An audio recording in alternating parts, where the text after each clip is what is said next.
Art Speak. Today I'm talking to Dr. Irvin Miller, and we were having such a great conversation in our last segment that Irvin and I decided to just keep going. We've been talking about art and math, and Irv's an electrical engineer, and he has an advanced degree in experimental high-energy physics. And thanks for sticking around, Irv. I'm glad to. Yeah. When we left, we were talking a little bit about the board that you use, and I suggested that perhaps for my sons who are dyslexic, it might have been easier to perhaps grasp math concepts and you know, some of the ideas that they maybe struggled with as elementary school kids. So you find that it is helpful to children who might have a learning disability? I've taken this into a number of schools, and I've also taken it into self-contained classrooms with children who have learning disabilities. And children with learning disabilities can do this. Yeah. And it's basically, what I found is that children with learning disabilities, you can reach out much further than people realize. That, you know, if they know how to talk, there's something that's working well in the brain. Right. And so it's just basically finding a way to communicate with them. And in here, usually people will have trouble with memory or things like that. And what I try to do is take advantage of patterns. So what I had shown before, though I had rotated this, but before I had shown that by showing them the even numbers are in the corner, right, and then the odd numbers were elsewhere, they had a very easy way that they could put this up. And what I found, I can also then check their addition without them realizing, because now they have to add to make sure these add to 15. Right. And so I could see where they were having problems. So this was also a testing tool as well as a learning tool. And then for the rotation, if I tell them that you rotate this by moving this here, and this here, it's a little bit hard to see, but dynamically you can see it. So I found that I could teach them much faster. And what was happening in the classroom is the children were learning faster than the teachers. Really? Because the teachers were stuck, you know, in a way, were rigid, whereas the children didn't have that rigidity. Right. And so they could actually pick this up, and they actually were willing to learn, you know, because you present it this way, there's an excitement. And also with the dynamics of it always appeals to them. So the combination of those things would grab their attention. In my museum, I have 4 of these, a 3x3, 4x4, 5x5, and 6x6. And without telling them, the children will want to graduate themselves up to the more complicated one. Do they really? Yeah, and the more complicated is so complicated that almost no adult can do it. But I have lots of little kids. My granddaughter, who lives in London, was the first one to be able to do the 6x6. And when the other kids watch the video I made of it, you know, if that's a challenge, they all say, well, we can do it too. Yeah, you mean like 6 tiles? It's 6 tiles, it's 36 altogether. Yeah, so it's a big board. Oh. That's why I didn't bring that one down with me. And then when the patterns are so simple, and it's basically, you know, human beings were designed to survive with pattern recognition. So I'm basically taking the advantage of a natural, you know, vibrant of the human being. Right. So what else do you do? I mean, you go into schools and teach, and you also tutor children at the museum? Yes. Yeah. When the new math came out, that sort of had hurt a little bit because everybody now got caught in this rigid mold. And what was happening is a lot of people were getting frustrated with it.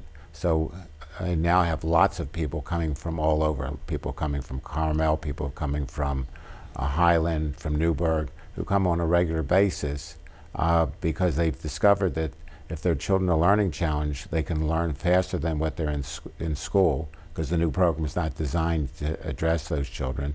And children who are bright can go beyond what the curriculum is. I have a first grader who is doing 5x5 long multiplication. Really? And in many of the schools I've gone to, 5th graders can't even do it. Yeah. So, you know, basically I've learned with the patterns how to focus directly on those patterns, teach them how to use it, and then I started throwing in the theory a number of years ago to explain how things work. And I do algebra with kids that are first, second grade by using numbers instead of letters. That would just be so beyond me. Yeah. Well, what you find is when you see a first grader doing what a fifth grader can do. I mean, when we talked about logarithms before, I mean, they barely teach logarithms in school these days. I had a fifth grader who could derive her own logarithm tables. Really? And there were 3 girls who were just phenomenal in terms of the work they can do. And they keep coming back on a regular basis. I mean, there are 2 or 3 grade levels where they would normally be in school. That's great. That's great. Now, you use Origami as a teaching tool? Well, when I first got into teaching the schools, I actually got in through Origami. And then once I had gotten my footprint in the school, then I continued from that. And basically what Origami again is I'm not going to do the frog here. I'm going to do one that's sort of a little bit more amusing. But the frog is 44 folds.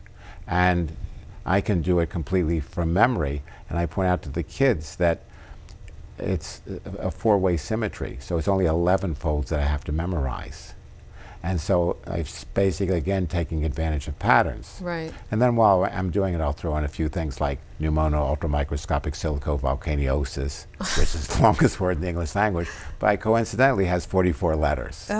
Okay. So one of the other things in terms of doing connections and leading on is I will take this paper here and do it's just a very simple thing. Yeah. And it shows how to, basically you're attracting the attention of the children.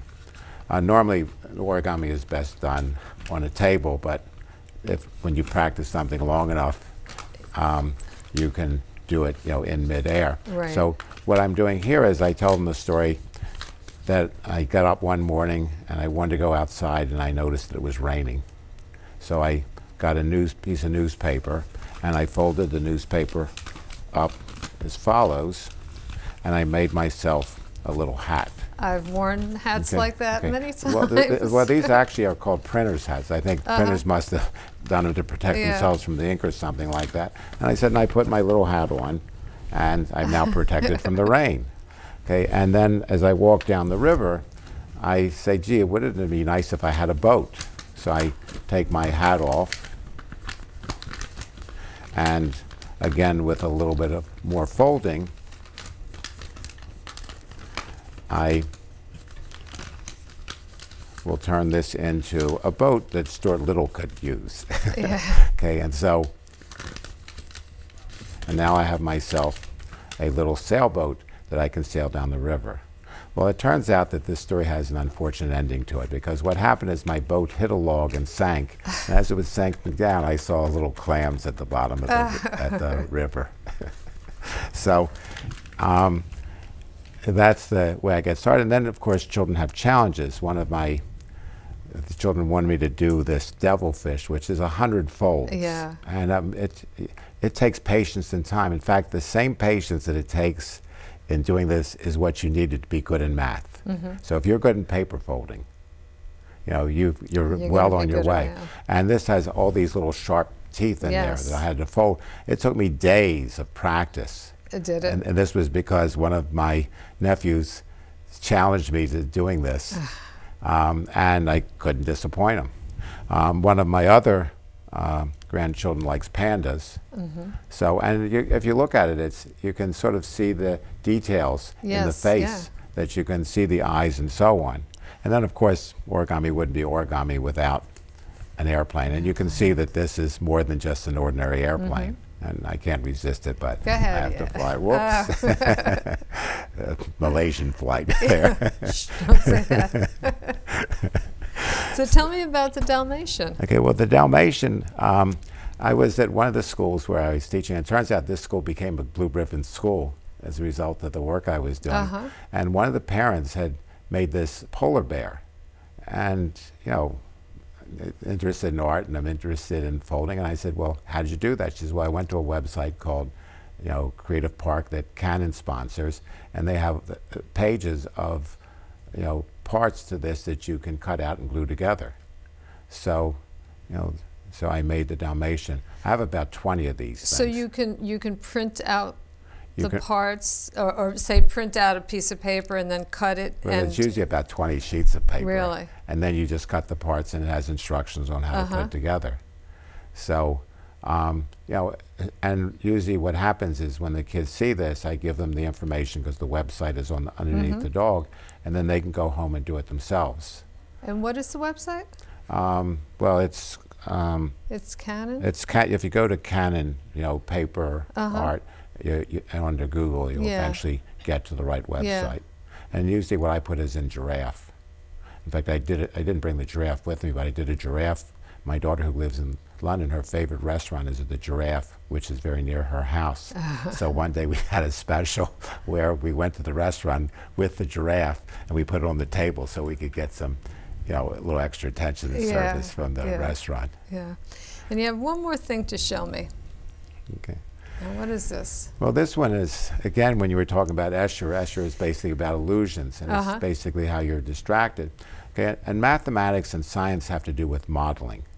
Okay, where you're basically sitting there putting something together to try to explain how things are going. And so we take a look at this, and the way we look at this, we see this as a piece of string that goes straight through here, and down here we see a short string that goes through here. So, and there is no connection between these two.